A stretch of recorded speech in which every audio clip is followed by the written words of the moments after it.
ओम नमो भगवते वासुदेवाय। श्रद्धालु भक्तों, श्रीमद् भागवत महापुराण के 10वें स्कंद के पूर्वार्ध के 20वां अध्याय के अंतर्गत वर्षा और शरद ऋतु का वर्णन का प्रस्तुतिकरण करूंगा। इसके पहले 19वां अध्याय समाप्त हो चुका है। जहां तक आप कथा श्रवण कर चुके हैं उसके आगे का प्रस्तुतिकरण करता हूं। श्री सुखदेव जी कहते हैं, परीक्षित, ग्वाल बालों ने घर पहुंचकर अपनी माँ, बहन आदि स्त्रियों से श्री कृष्ण और बलराम जी ने जो कुछ अद्भुत कर्म किए थे, दावानल से उनको बचाना, प्रलंब को मारना इत्यादि सब का वर्णन किया।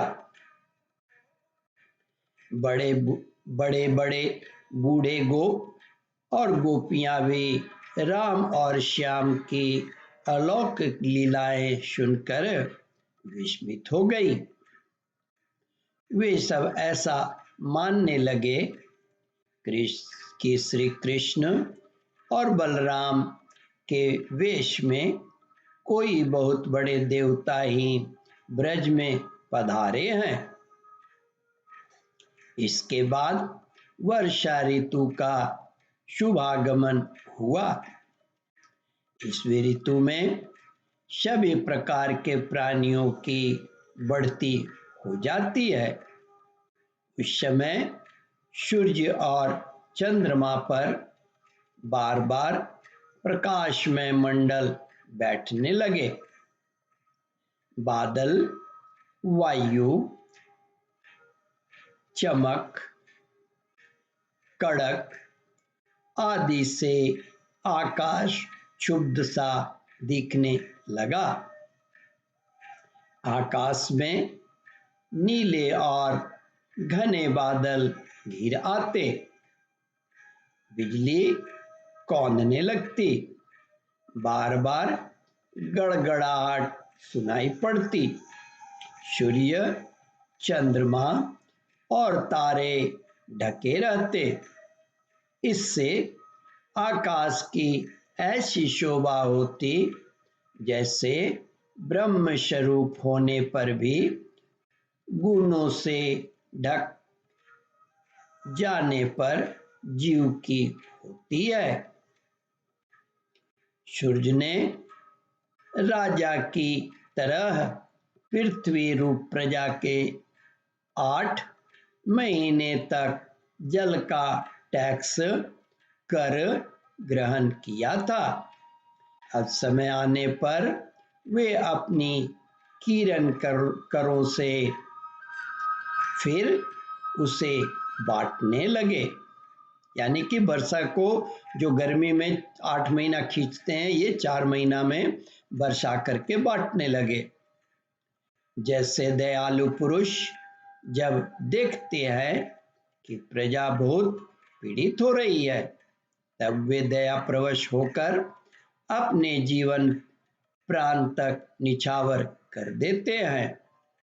वैसे ही बिजली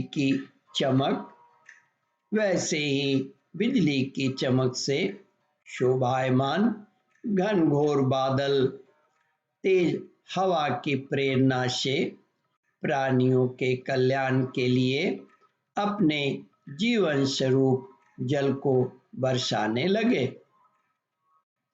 जेठ आषाढ़ की गर्मी से पृथ्वी सूख गई थी। अब वर्षा के जल से सींचकर वह फिर हरी भरी हो गई। जैसे सकाम भाव से तपस्या करते समय पहले तो शरीर दुर्बल हो जाता है, परंतु जब उसका फल मिलता है तब हृष्ट पुष्ट हो जाता है। वर्षा के सायंकाल में बादलों से घना अंधेरा छा जाने पर ग्रह और तारों का प्रकाश तो नहीं दिखाई पड़ता, परंतु जुगनू चमकने लगते हैं। जैसे कलयुग में पाप की प्रबलता हो जाने से पाखंड मतों का प्रचार हो जाता है और वैदिक संप्रदाय लुप्त हो जाते हैं। जो मेढक पहले चुपचाप सो रहे थे, अब वे बादल की गरज सुनकर टर टर करने लगे। जैसे नित्य नियम से निवृत्त होने पर गुरु के आदेशानुसार ब्रह्मचारी लोग वेद पाठ करने लगते हैं। छोटी छोटी नदियां जो जेठ आषाढ़ में बिल्कुल सूखने को आ गई थीं, वे अब उमड़ घुमड़ कर अपने घेरे से बाहर बहने लगी।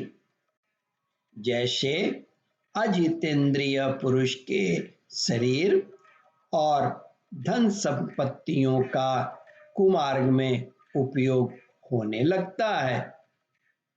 पृथ्वी पर कहीं कहीं हरी हरी घास की हरियाली थी, तो कहीं कहीं वीर बहुतियों की लालिमा और कहीं कहीं बरसाती छत्तों सफेद कुकुरमुत्ता के कारण वह सफेद मालूम देती थी।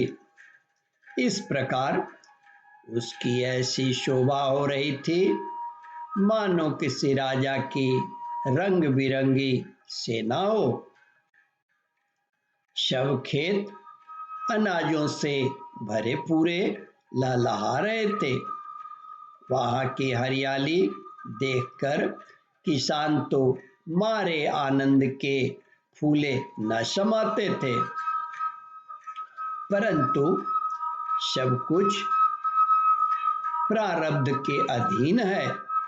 यह बात न जानने वाले धनियों के चित्त में बड़ी जलन हो रही थी कि अब हम इन्हें अपने पंजे में कैसे रख सकेंगे।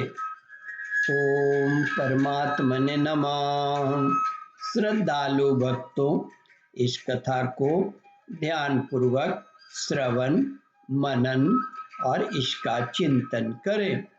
इस कथामृत का रसास्वादन अपने बंधु बांधवों को भी करावें। इस वीडियो को शेयर और सब्सक्राइब करें। ओम परमात्मने नमः।